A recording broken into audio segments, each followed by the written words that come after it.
पिछले दिन हम लोग चर्चा किए थे parliamentary form of the government. इसी में हमने यह बताना मेरे विस्मरण में था कि टाइप्स ऑफ मिनिस्टर्स को हमने स्पष्ट नहीं किया था। तो जितने भी प्रकार के मिनिस्टर्स होते हैं, जो भी मिनिस्टर्स है उसको 3 कैटेगरी में बांटा गया है। एक को हम लोग कहते हैं कैबिनेट मंत्री, दूसरा को कहते हैं राज्य मंत्री यानी मिनिस्टर्स ऑफ द स्टेट, और तीसरा जो है वो है डिप्टी मिनिस्टर्स। ठीक, अब है आप सबको याद होना चाहिए कि लोकसभा का जब चुनाव होता है तो मेजॉरिटी पार्टी के जो नेता होते हैं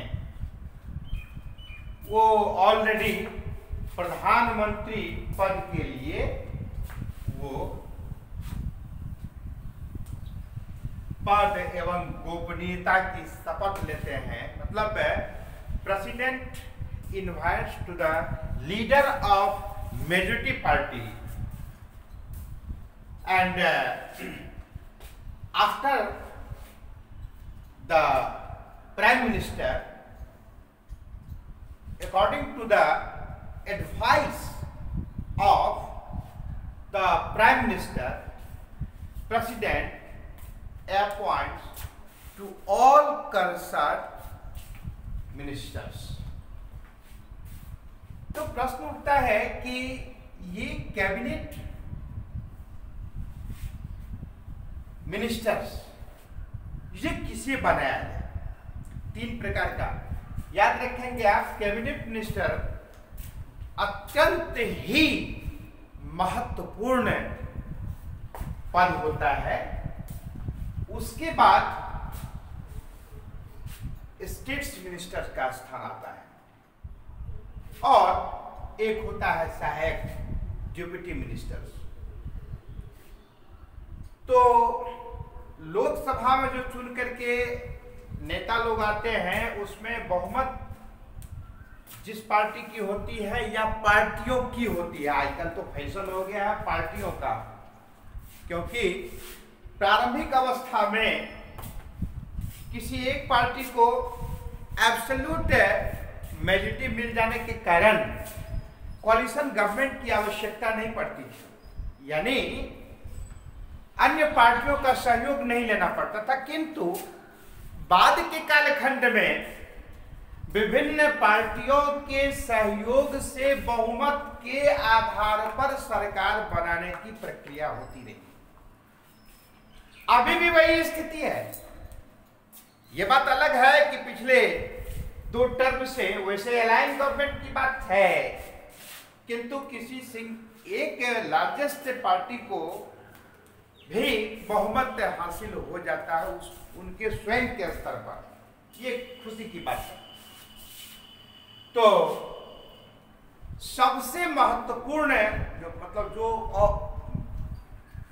maximum most popular most dedicated most senior leaders होते हैं, जो बेहद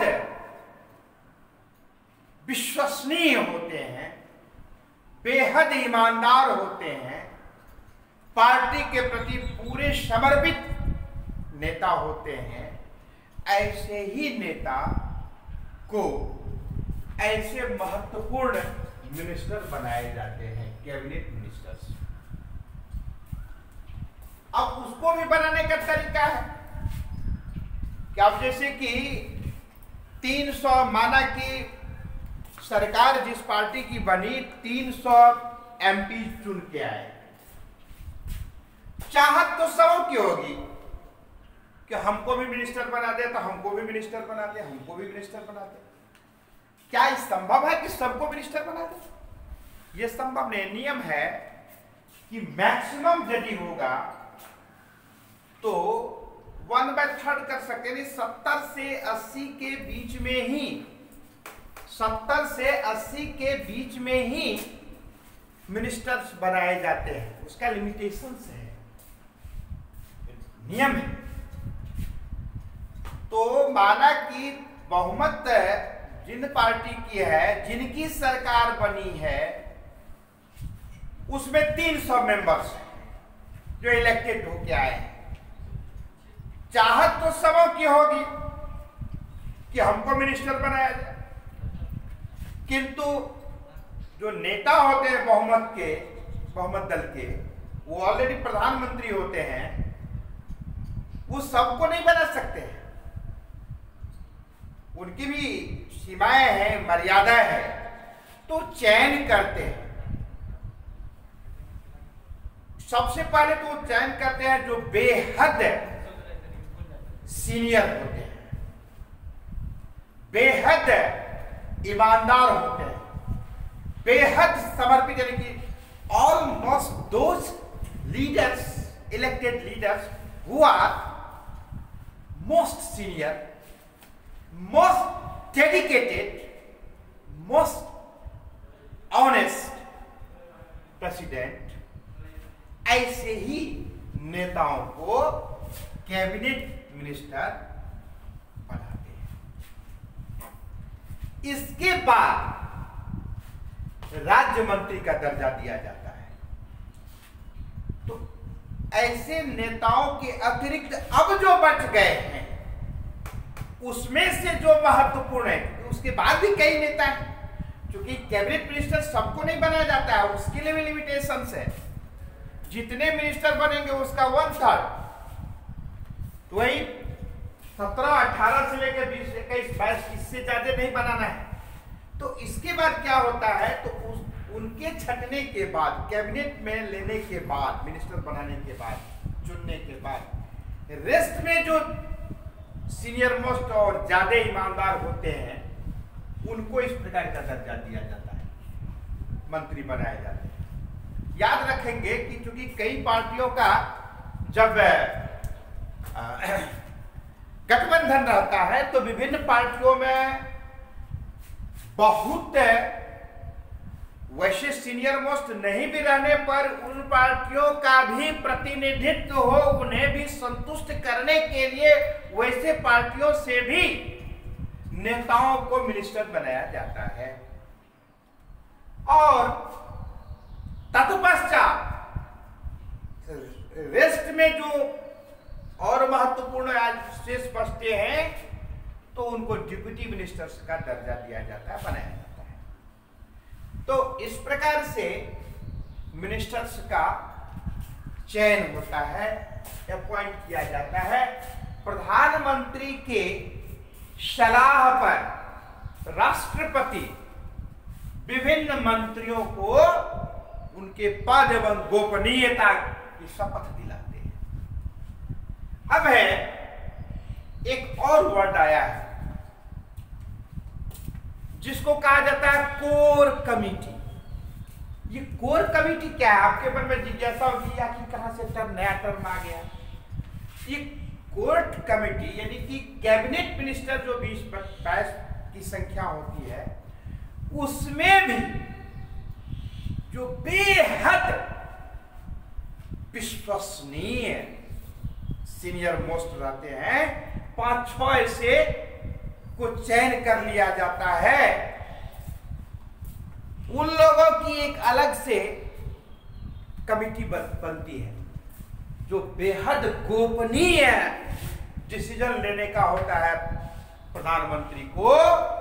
तो ऐसे 5-6 जो अत्यंत ही महत्वपूर्ण मिनिस्टर्स होते हैं, कैबिनेट में भी जो अत्यंत महत्वपूर्ण 5-6 मिनिस्टर्स होते हैं, डिपार्टमेंट्स होता है उनका, उन लोगों को की एक कमिटी होती है। ऐसी ही कमिटी को कोर कमिटी कहा जाता है।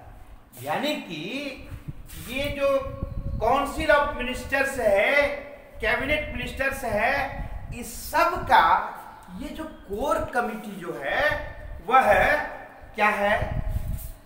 तो this core committee is the heart और the soul of council of ministers. यह मानो कि मिनिस्टर्स की आत्मा है। भाव यह है कि इन पांचों छवों के द्वारा जो निर्णय लिया जाएगा वो बेहद महत्वपूर्ण निर्णय होता है। कोई जरूरी नहीं कि हर बैठक में तमाम मिनिस्टर्स को बुलाया जाए। ऐसे ही कोर कमेटी को बैठा के फटाक से उस पर विचार विमर्श करके निर्णय ले लिया जाता। अब एक छोटा सा मैं उदाहरण देना चाहता हूं। आप सबको ज्ञात होगा, प्रधानमंत्री ने नोटबंदी की बात की। वो काउंसिल ऑफ मिनिस्टर्स को नहीं बुलाए थे, वही 4-5 मिनिस्टर को बैठा करके आपस में घंटों घंटा में निर्णय लेकर के उसको एक बार डिक्लेयर कर दिया गया, ताकि रुपये का बहुत हेरा फेरी बीच के कालखंड में एक कान दुकान से व्यापार न हो जाए, पब्लिक के बीच में न चला जाए और फिर इसका दुरुपयोग न हो जाए। इसलिए रक्षा विभाग है, गृह मंत्रालय है, रेलवे मंत्रालय है, वित्त विभाग है। तो इस प्रकार का जो ये विदेश विभाग है, ये सारे विभाग कोर कमेटी में आ जाते हैं। कैबिनेट में भी कोर कमेटी, इसको हम लोग समझ गए। अब है कि हम लोग अपने अपने क्षेत्र से नेताओं का चुनाव करके भेजते हैं, अपने अपने क्षेत्र से रिप्रेजेंटेटिव को चुन करके भेजते हैं। तो उनके बारे में जरा सा हम लोग जानकारी लें। एक है, क्योंकि राष्ट्रपति का जब हम चुनाव पर डिटेल्स में चर्चा करेंगे तो इस दोनों नीचे का जो अंश है उसको जानना बहुत जरूरी हो जाता है, क्योंकि राष्ट्रपति का चुनाव जो होता है, आप सबको मालूम है कि all the elected members of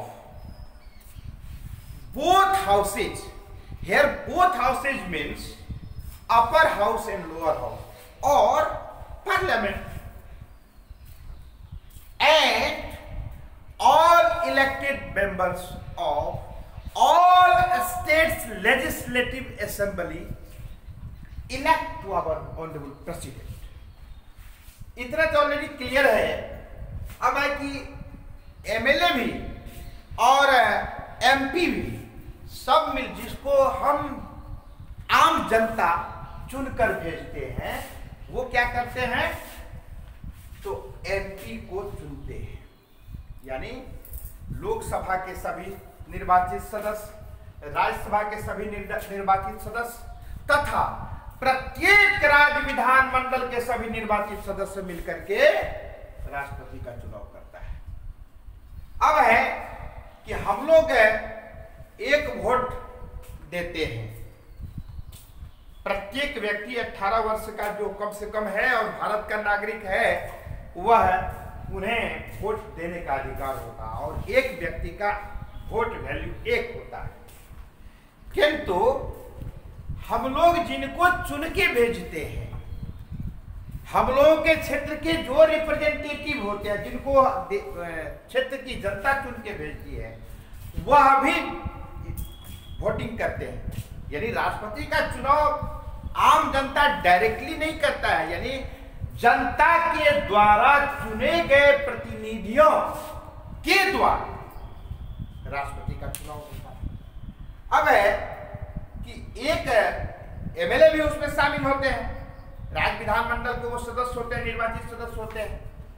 तो एक एमएलए का जो वोट वैल्यू होता है, उसको यदि हम कैलकुलेट करें तो इस प्रकार से निकलेगा। उसके लिए एक फॉर्मूला है, तो याद रखेंगे आप, जो छोटा राज्य है, जनसंख्या की दृष्टि से बहुत कम जनसंख्या है, वहां पर एमएलए का वोट वैल्यू कम।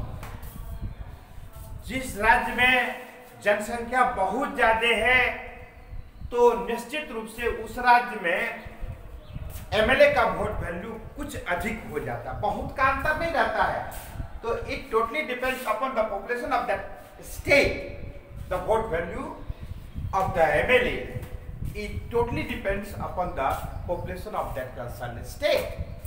अब है इसके लिए क्या है, तो टोटल एक एमएलए का वोट वैल्यू बराबर है total population of the concern state. मान लीजिए हम बिहार का करेंगे, तो यहाँ कंसर्न स्टेट से क्या तात्पर्य हुआ, तो यहाँ कंसर्न स्टेट से तात्पर्य हो गया बिहार से। कंसर्न स्टेट यदि यूपी का निकालना है तो यूपी हो जाएगा, एमपी स्टेट का एक एमएलए का वैल्यू ज्ञात करना है, वो पूरे राज्य के प्रत्येक एमएलए का वही वोट वैल्यू होगा। राजस्थान का होगा तो यहाँ कंसर्न स्टेट में राजस्थान हो जाएगा, वेस्ट बंगाल का है तो यह कंसर्न राज्य है, यानी कि it totally depends upon that concerning state. अब है बटा divide by all elected members of that state, यानी उस राज्य का सभी निर्वाचित सदस्य, total population of that state, उस स्टेट उस राज्य की कुल जनसंख्या बटा all elected members of the state, उस स्टेट का जितने भी मेंबर्स हैं, इलेक्टेड मेंबर्स हैं, वो भागा 1000। इसको कैलकुलेट करने पर जितना वोट वैल्यू होगा वो एक एमएलए का वोट वैल्यू हो जाएगा। ठीक उसी प्रकार से जब एक एमपी का वोट वैल्यू ज्ञात करना होगा तो उसके लिए है एमपी के, याद रखेंगे एमपी का वोट वैल्यू एक समान होगा। अब है total vote of all elected members of all state legislative assembly, यानी जितने भी राज्य हैं भारत में, जितने भी राज्य हैं उन राज्य के टोटल निर्वाचित सदस्यों, तो विधानमंडल के प्रत्येक विधानमंडल के सभी निर्वाचित सदस्यों के वोट वैल्यू का योग बटा all elected member of the both houses it means the parliament, यानी दोनों ही सदन के कुल निर्वाचित सदस्य में बार-बार कराना all elected member. Here all elected, why only all elected member? We all know about there are some also members who are nominated by the president. Why they are not involved in this election system? Because president nominates some members. You have already know, you all know about this nominated member, like in upper house 12 members president nominate and 2 members nominate in lower house. Naturally, due to the human nature,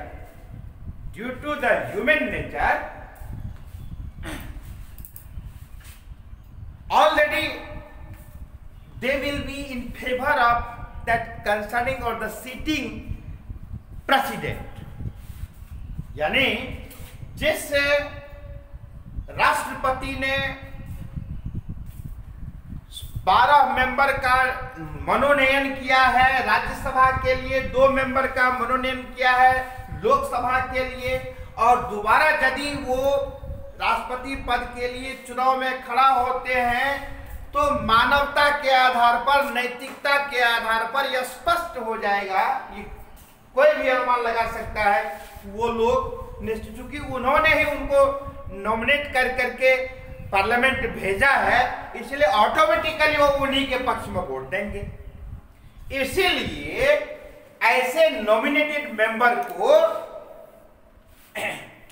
राष्ट्रपति के चुनाव में हिस्सा नहीं लेने दिया जाता है, क्योंकि हमारे देश में प्रावधान है कि एक बार राष्ट्रपति बनने के बाद वो यदि चाहे और सरकार चाहे, दोनों सदन चाहे और विधानमंडल के सदस्य चाहे, राज्य विधानमंडल के सदस्य चाहे, वो दोबारा भी एमपी प्रेसिडेंट बन सकते हैं, तिबारा भी बन सकते हैं।